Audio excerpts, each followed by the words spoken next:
सुनीता, बस बहुत हो गया। अब एक पल भी इस घर में नहीं रुकना है। अपना संदूक तैयार कर लो। हम कल सुबह की पहली बस से रामपुर वाले पुश्तैनी मकान जा रहे हैं। राघव बाबू ने कमरे में आते ही थरथराती आवाज में कहा। उनके चेहरे पर गुस्से से ज्यादा एक गहरा विषाद था, जैसे किसी ने उनकी रूह को निचोड़ दिया हो।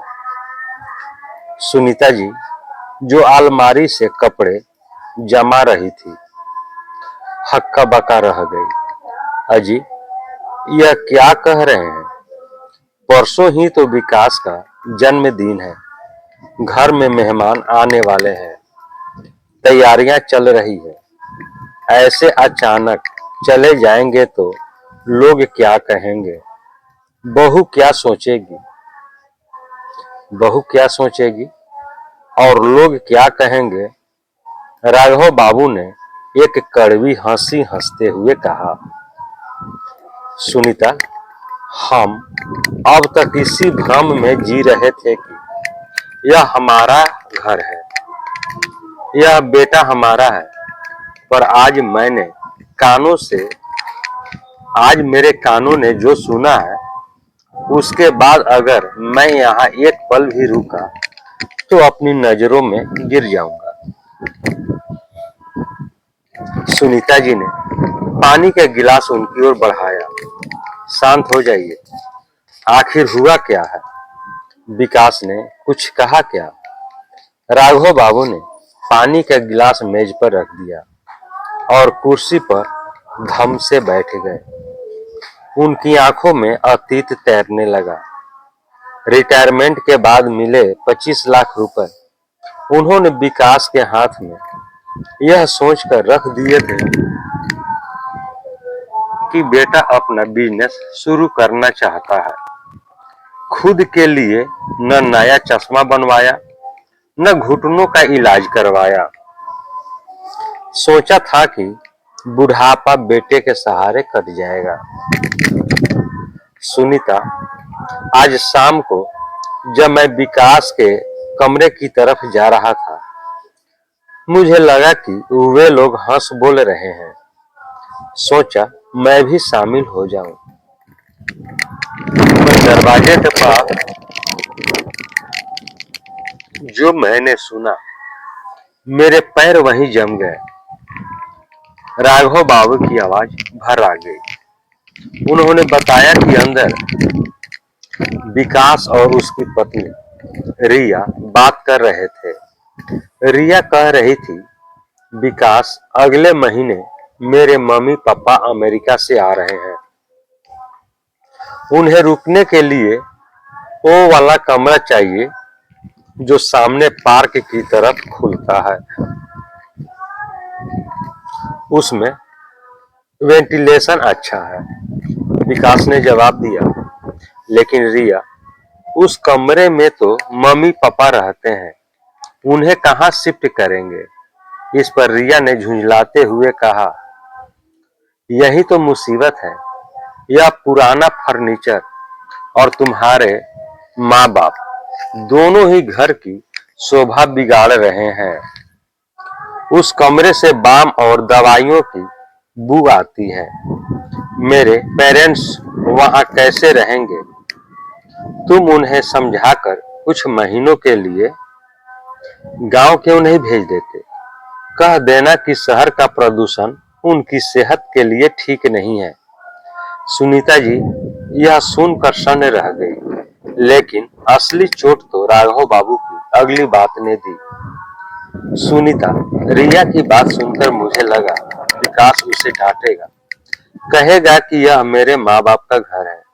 लेकिन जानते हो उसने क्या कहा? उसने कहा, सही कह रही हो तुम।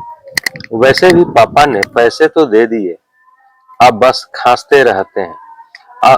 अब उनसे और क्या मिलना है? बैठे बैठे बस खांसते रहते हैं और बिजली का बिल बढ़ाते हैं। मैं कल ही उनसे बात करता हूँ कि वो गांव चले जाएं। कम से कम हमारा स्पेस तो बचेगा। राघव बाबू की आंखों में एक आंसू लुढ़क कर उनकी झुर्रियों में समा गया। जिस बेटे को खड़ा करने के लिए मैंने अपनी रीढ़ की हड्डी झुका दी, आज उसे मैं पुराने फर्नीचर और स्पेस घेरने वाली चीज नजर आ रहा हूं। उसे मेरे पैसों से प्यार था, मुझसे नहीं। सुनीता जी वही बिस्तर के कोने पर बैठ गई।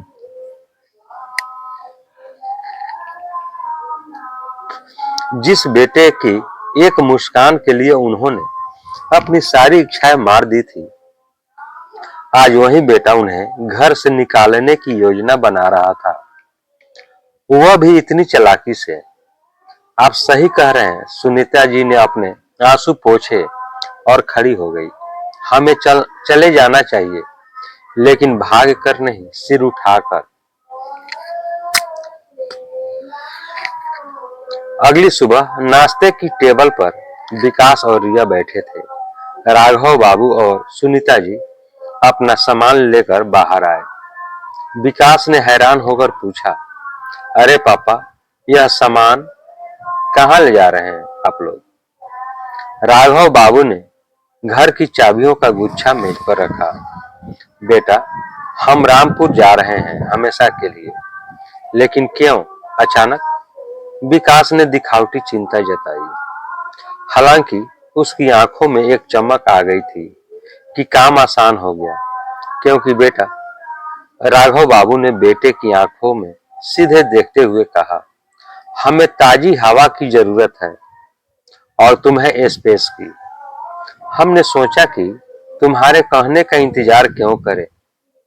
जिस पुराने फर्नीचर की तुम्हें अब जरूरत नहीं रही, उसे हम खुद ही हटा लेते हैं, ताकि तुम्हारे मेहमानों को बाम की बदबू न आए। विकास का चेहरा पीला पड़ गया। उसे समझ आ गया कि पिता ने कल की बात सुन ली है। रिया नजरें चुराने लगी। पापा, वो मेरा मतलब नहीं था, विकास हकलाया। रहने दे विकास, राघव बाबू ने हाथ उठाकर रोका। सफाई मत दे, गलती हमारी थी जो हमने सोचा कि पेड़ बड़ा होकर छांव देगा। हम भूल गए थे कि कुछ पेड़ बड़े होकर सिर्फ अपनी जड़ें फैलाते हैं और आसपास की जमीन को बंजर कर देते हैं। मेरे पैसे से तूने जो साम्राज्य खड़ा किया है, वो तुझे मुबारक। पर याद रखना, जिस छत को तूने अपने सिर से हटाया है, कल धूप तुझे भी मिलेगी। राघव बाबू ने सुनीता जी का हाथ थाम लिया और बिना पीछे मुड़े मुख्य दरवाजे से बाहर निकल गए। पीछे खड़ा विकास अपने आलीशान घर में अचानक बहुत छोटा और बौना नजर आ रहा था। बाहर टैक्सी खड़ी थी। राघव बाबू ने महसूस किया कि जेब खाली जरूर है, लेकिन मन से एक भारी बोझ उतर गया था, उम्मीद का बोझ। अब वे अपनी छोटी सी कुटिया में रहेंगे, जहां सुविधाएं कम होंगी, लेकिन सम्मान पूरा होगा। दोस्तों, यह कहानी आपको कैसी लगी? कहानी को लाइक करें, शेयर करें। चैनल पर नए हैं तो चैनल को सब्सक्राइब कर लें, बेल आइकन का बटन दबा दें कि आपको इस तरह की कहानियां मिलती रहे। अब हम लोग अगले वीडियो में मिलेंगे। तब तक के लिए जय हिंद, जय भारत।